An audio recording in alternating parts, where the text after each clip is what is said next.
Good evening, Jeepers. Wait, what? Good evening, Peepers. This is Jeepers, and, let's dive right in.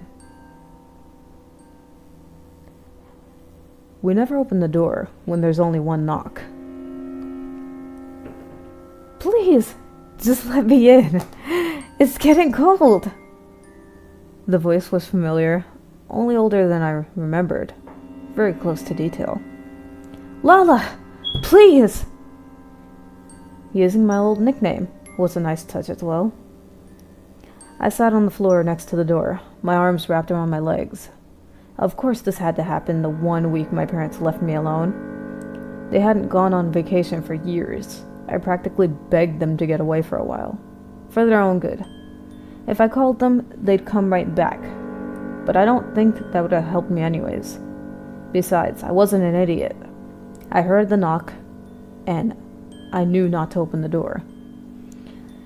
When someone comes to your house, they will ring the bell or knock a few times.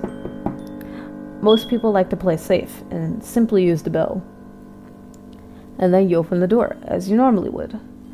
But never, absolutely never, should you open the door when there's only one knock.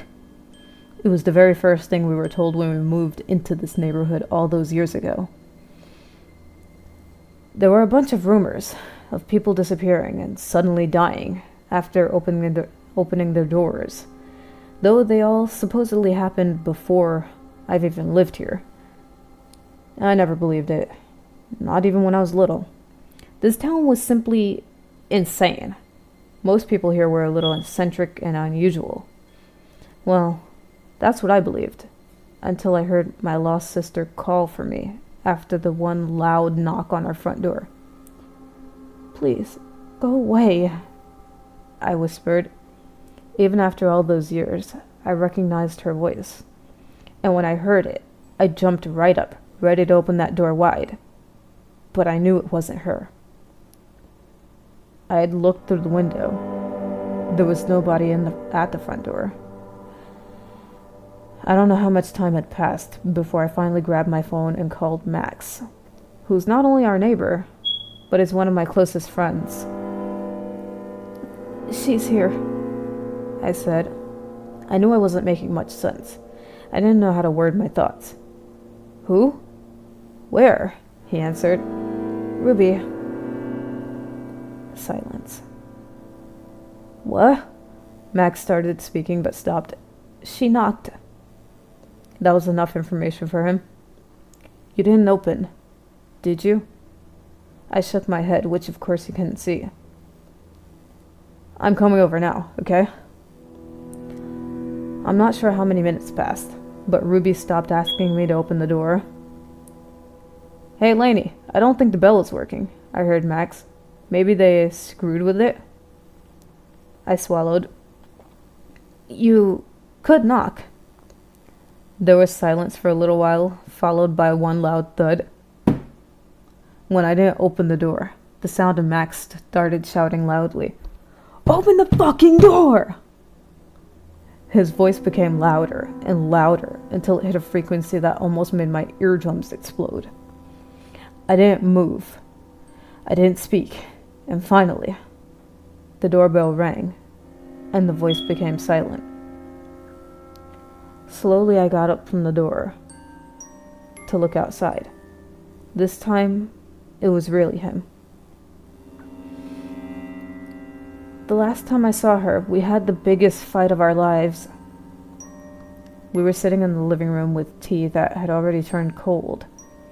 I don't really open up a lot about Ruby, but hearing her voice today really fucked me up.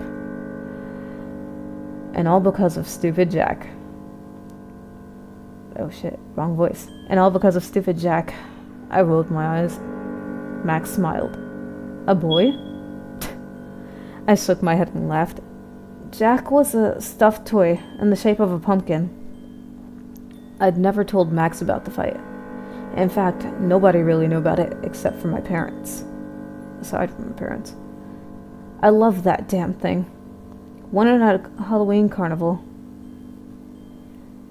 When Ruby saw it, she begged me to give it to her. She cried for hours because she hadn't won it. And even when my parents said they'd buy her another toy like Jack, she wouldn't stop. She wanted mines. Well, she just wanted to be like you. It's sweet. I nodded. Ruby was a year younger than me, but she used to act as if we were twins. She wore my clothes, played the same sports, and always wanted to hang out with my friends and I. When I think about it now, it was adorable. Of course, back then, I found it insufferable. I sighed. For days, I took Jack everywhere with me, even to the bathroom. It was probably just out of pettiness, but that toy became everything to me. So when I came home from school one afternoon and saw Ruby cut it in half, I screamed at her like never before. She only looked at me with those big teary eyes. Max put his hand on my shoulder. Come on, Lainey, siblings fight all the time. It's normal. I saw you with her, and you were a damn good big sister. I nodded. Of course, I knew it was just some stupid fight between kids, but if I could turn back time, I'd give her every shitty toy I owned. This happened 5 years ago. Ruby would be 16 now. My parents tried everything for years to find her. I believe the only reason we still live here is that they haven't entirely given up hope that she'd probably come back one day. Maybe now she was, just in a different way. Do you think I'm losing my mind, Max? He raised an eyebrow. I think you lost that a whole while ago, he joked. No, I'm serious. I mean, it's not possible that I actually heard her earlier. He shrugged. I mean, you did hear a knock. I don't think that was actually her, though. Max and I used to make fun of the superstition. When we were younger, before Ruby disappeared, we once played Ding Dong Ditch.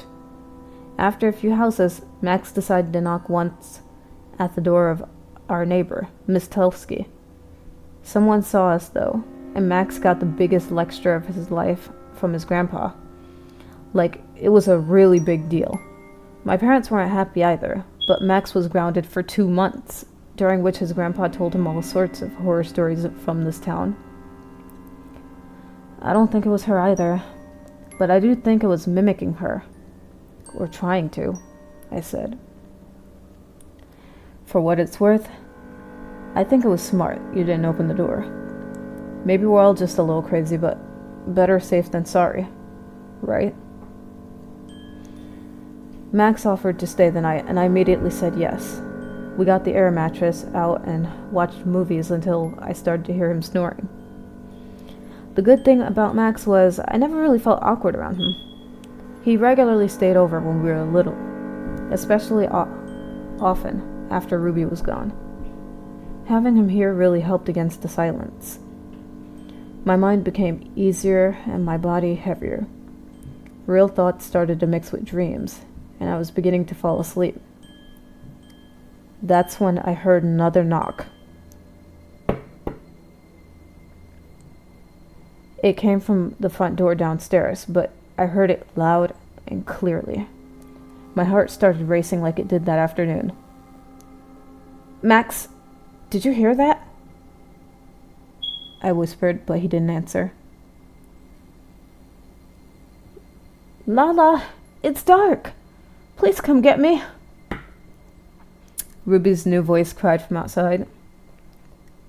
Max, please tell me you hear this. I looked over at him, but he didn't move. Finally, I collected the courage to get up and turn on the lights.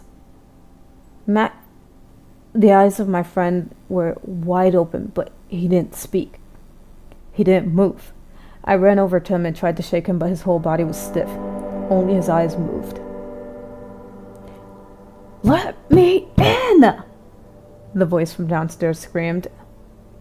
I didn't know what to do anymore. Max was clearly awake, but it seemed as if something was holding him back. Almost like he was having sleep paralysis, but his eyes were wide open. They're pulling me away, Lala! Please! Help! I don't know what happened, but I immediately jumped up and ran downstairs. some kind of instinct kicked in. Maybe it was her. Maybe I could pull her back inside. But if this was really Ruby, was she also doing this to Max? My hands touched the cold door handle, moving almost as if in a trance. I have Jack. They fixed him, Lala. We don't need to fight anymore. Those words pierced through my body and woke something inside of me. I stepped away from the door and walked back upstairs, passing my room where Max was still lying still. But I didn't stop. I walked to the next room, Ruby's old bedroom. Everything there looked just the way it did when she was still here. My parents never changed it. Everything was still the same, and Jack was still placed on the bed where I put him 5 years ago after I'd sewn him back together. They almost got me. So that's an interesting legend. It's like a skinwalker, but if a skinwalker got a job as a professional ding-dong ditcher. Anyways, if you enjoyed that spooky tale, remember to like, comment, subscribe, chop up the like button, throw it out the window for good luck, and I will see you all in the next video. Bye now.